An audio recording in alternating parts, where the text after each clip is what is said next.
Witajcie drodzy widzowie. Przedstawię Wam krok po kroku, jak zrobić kompletny serwis przodów Suzuki SV. Seria ta ma na celu pokazanie, że większość z Was może to zrobić samemu bez konieczności posiadania specjalistycznego warsztatu i zaawansowanych narzędzi, więc potraktujcie to z przymrużeniem oka. Jedynym narzędziem wymaganym to klucz dynamometryczny, aby mieć gwarancję dobrze dokręconych śrub i niezerwanych gwintów. Jeśli jednak nie posiadacie żadnej wiedzy na temat zasad działania pojazdów mechanicznych lub nie czujecie się na siłach, by podjąć się tego zadania, oddajcie maszynę w ręce fachowców.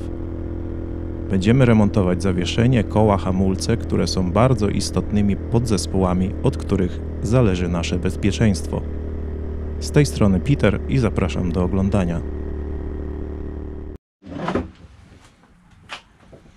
Dobra, dzisiaj będziemy robić cały przód, łożyska, w kole, uszczelniacze, klocki, nowy olej do forków, nową główkę prawdopodobnie. Trzeba będzie zmienić łożyska i bieżnie w główce ramy.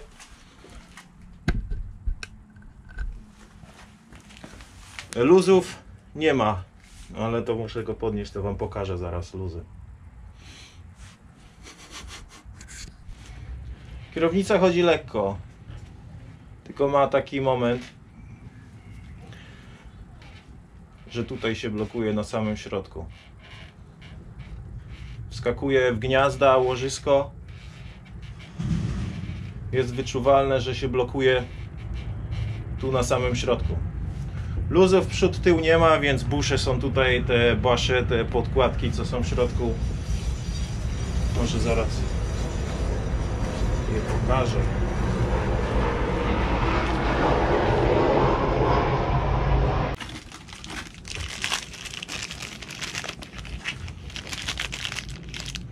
Te, co są tutaj na dole, pierścienie, uszczelniacze, nowe kapy na przeciwkurzowe i nowe uszczelniacze do forków. Przód, tył, wszystko sztywne, nie ma luzu tutaj i nie ma luzu na amortyzatorach. Jedynie to, że blokuje się tu na środku. Więc robimy hamulce, nowe klocki, diagnostyka tłoczków, czy gumki, wszystko jest ok. Zdejmujemy forki, zdejmujemy główkę ramy, ten tutaj klamp cały. Wstępnie już popuściłem sobie, zdjąłem błotnik, popuściłem śruby od hamulców, bo były na klej, popuściłem śruby tutaj od koła. No i działamy dalej.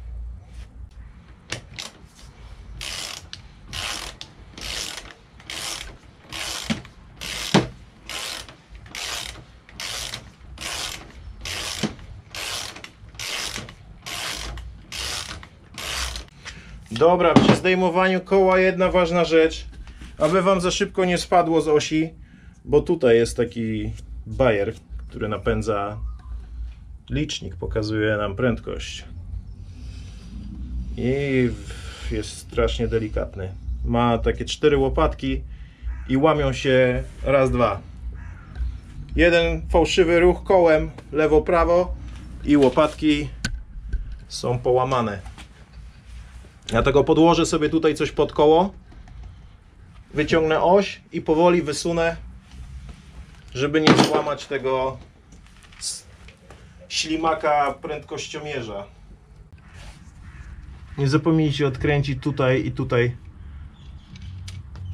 śrub montujących przewód od prędkościomierza, od sensora.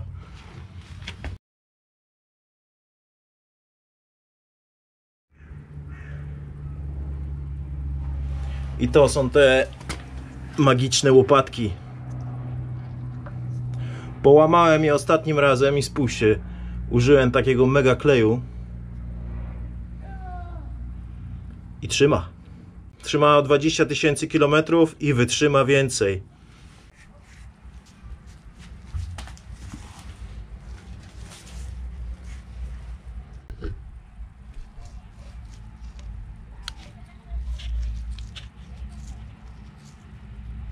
Nie czuję jakichś luzów na łożysku.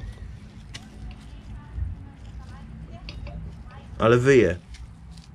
Wyje na zakrętach.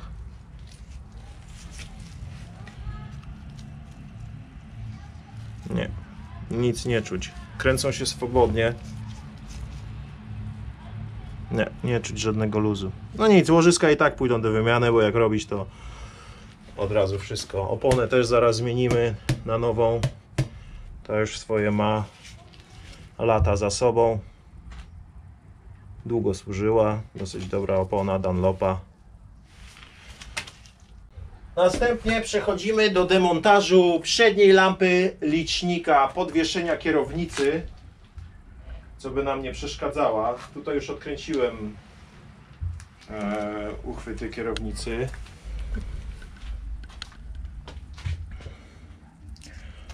Kierownicę już zdjąłem. Nie będę całego asortymentu odpinał, bo po co? Te śruby popuścimy, zanim popuścimy te. Będzie nam wygodniej później pracować, jak popuścimy te śruby od amorków. Gdy te będą tutaj trzymały jeszcze. I to musimy to wykręcić maksymalnie, żeby sprężyna była jak najmniej napięta.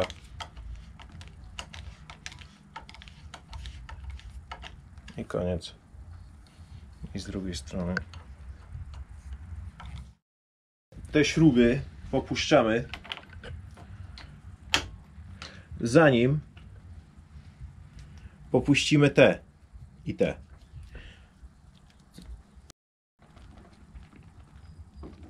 Poszło.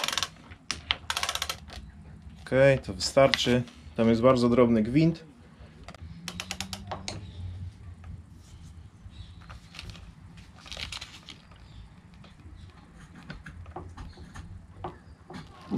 I poszło. Jak widzicie, jeden był dokręcony mocniej, a drugi słabiej. Teraz możemy popuścić te śruby i te śruby. Tu z drugiej strony tak samo. I próbować wydostać amorek. Śruby popuszczone i noga nam wychodzi. Pomalutku, cierpliwości.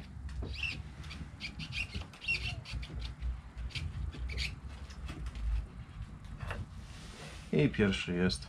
Pamiętajcie o tym, żeby rozbierać i składać jeden, a potem dopiero drugi, żeby nie pomylić części.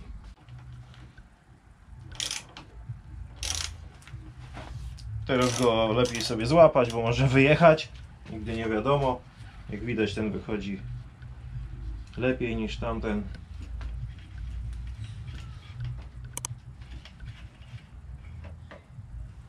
No i mamy drugi. Jak to się ma teraz co do tego tutaj łożyska? Jak widać, wskakuje. O, wskakuje jakby w swoją pozycję na samym środku, gdzie najczęściej jest jeżdżone na prost. I więcej niż pewne, że bieżnie i łożyska w główce ramy są do wymiany.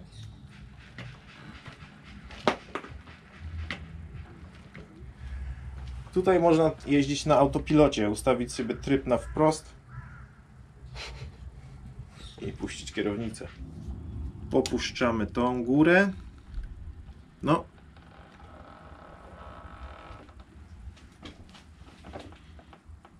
Na pewno jest dojebana. Okej, mamy to. Mamy taką fajną, dużą śrubę i podkładkę powinna być z takim języczkiem.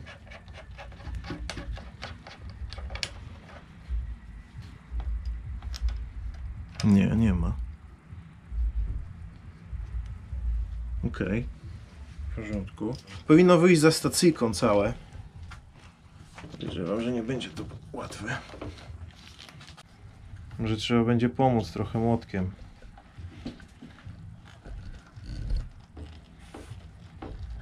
Coś się zaczęło ruszać.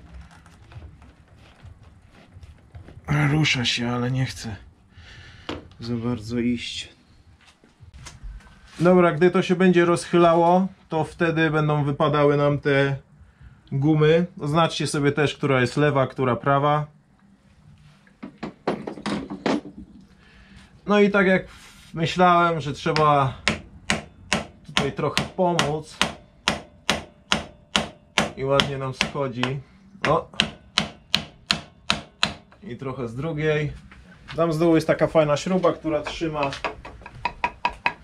te uchwyty od kierownicy. Można się ładnie za nią zaprzeć.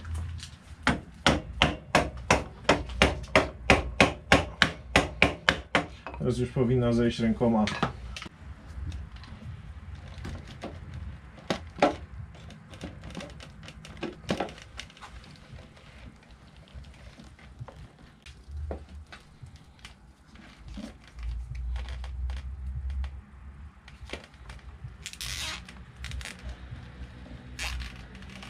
Magiczne tryty. Spróbuję poluzować tą nakrętkę. Co wątpię, że ją poluzuję.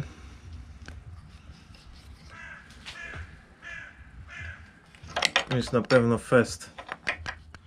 Oczywiście pani rurka zawsze pod ręką, bo inaczej to kaplica. Muszę się gdzieś zacząć jeszcze złapać. Idzie. Nie idzie. To klucz idzie. Jakiś szajs klucz. Więc tym kluczem, z taką rączką, na takim przełożeniu, ten klucz nie jest przystosowany do takiej siły. Dobra. Założymy klucz tutaj na dole i dociągniemy tą śrubę, żeby zluzować tą górną. No idzie, nie? Po wielkich staraniach.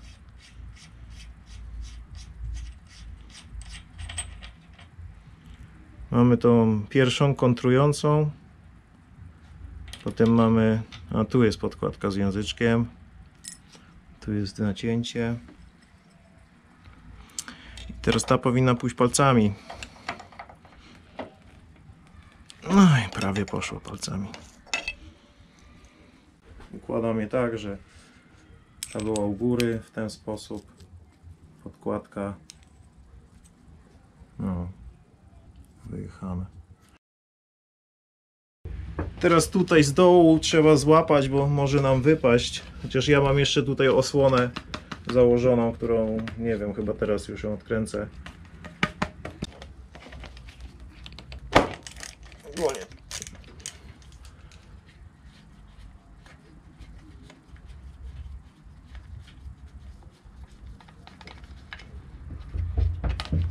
Okej, taki tam strumienica powietrza pewnie. Nie wiem, czy ona nie powinna być na dwie śruby. A nie, bo tu jest ten kołek, a tu jest jedna śruba. Alright.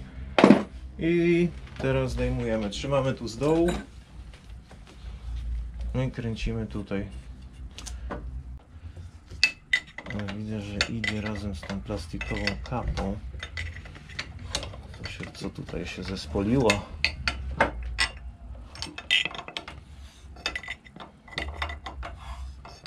O, trzeba będzie się pobawić tym gwintem. A tu się aż sypie gruz.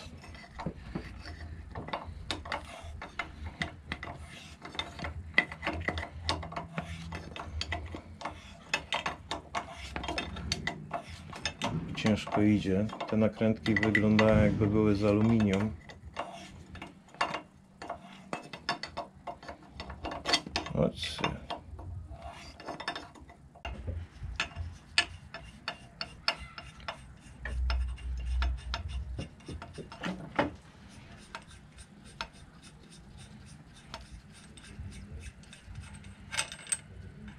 Mamy teraz tą główną nakrętkę, która reguluje luz na łożyskach. Teraz mamy kapę przeciwsyfową. I teraz powinna być bieżnia górna. Zaraz ją zanalizujemy, tylko delikatnie wyjeżdżamy na dół. Nie zapomnijcie o tej śrubie tutaj, która trzyma jeszcze wiązkę kabli i przewody hamulcowe. Przeoczyłem ją najwidoczniej.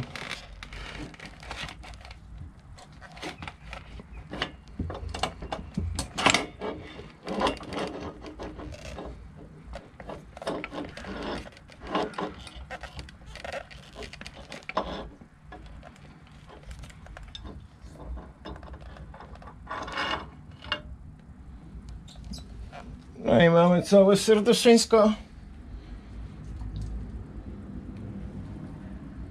Tu mamy górne łożysko i mamy dolne. Mamy bieżnię. No i teraz zobaczmy, jak wygląda bieżnia. No już widzę, że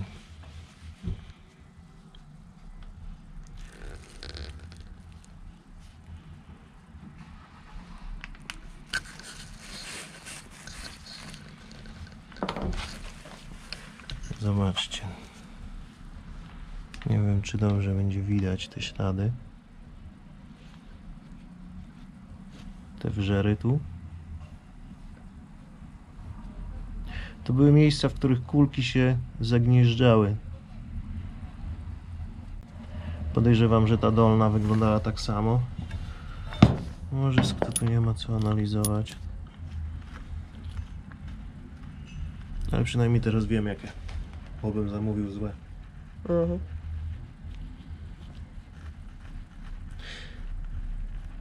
Chyba, że tamte są po prostu, to jest nowsza wersja tego. A tamto ma wałki. Takie wałki mam, podłużne. No. Tak, i wałki są o wiele mocniejsze od kulek, bo mają No większą płaszczyznę, na której mogą się oprzeć. Tutaj tylko mają na samym szczycie. Na samym szczycie, a i tam dlatego są całe. stąd te ślady. Gdy jeździło na wprost, wtedy one wpadały w swój ulubione miejsce i się wyrabiały.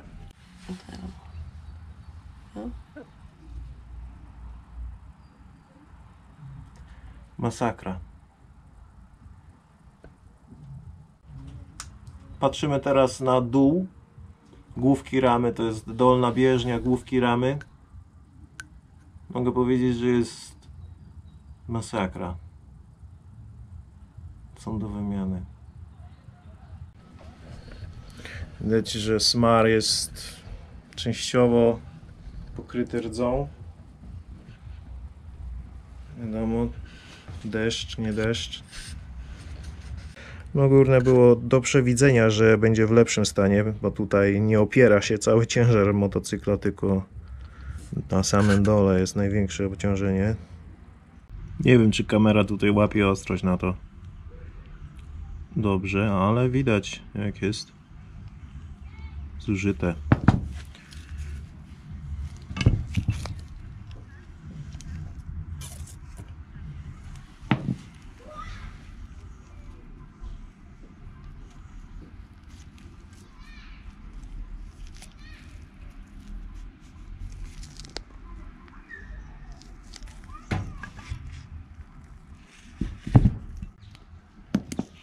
Oryginalne łożyska.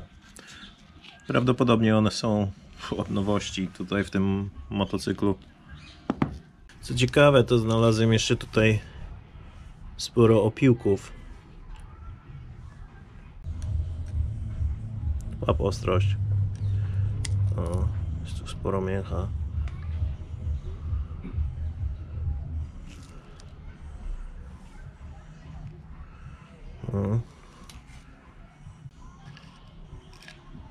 I zaczyszczę to tutaj, tę całą główkę.